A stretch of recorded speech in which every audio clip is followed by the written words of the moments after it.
এই দাওয়াত আমার ভাইরা শুধু নবীদের উপরে ফরজ ছিল, হকের কথা বলার জন্য, সত্যকে উম্মতের কাছে প্রচার করার জন্য। এই আমার ভাইরা গাইডলাইনটা, এই হুকুমটা শুধুমাত্র নবীদের উপরে ছিল, দাওয়াত দেবে কওমের কাছে। কিন্তু সমস্ত নবী চলে যাওয়ার পরে সর্বশেষ একজন নবী আসলেন।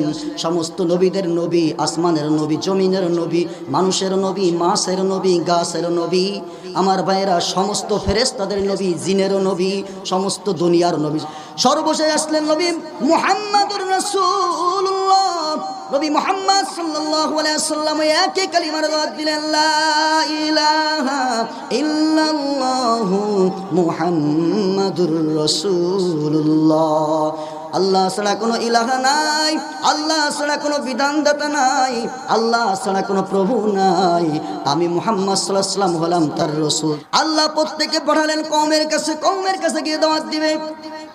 কারণ প্রত্যেকজনে তারপরে আমার ভাইরা আর একজন নবী আসবে, কিন্তু নবী মুহাম্মদ সাল্লাল্লাহু আলাইহি ওয়াসাল্লাম চলে যাওয়ার পর আর কোনো নবী আসবে না।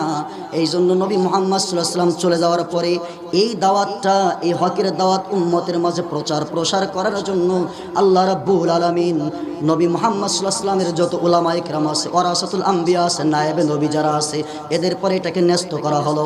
নবী মুহাম্মদ সাল্লাল্লাহু আলাইহি ওয়াসাল্লাম চলে গেছেন, আর কোনো নবী আসবে না।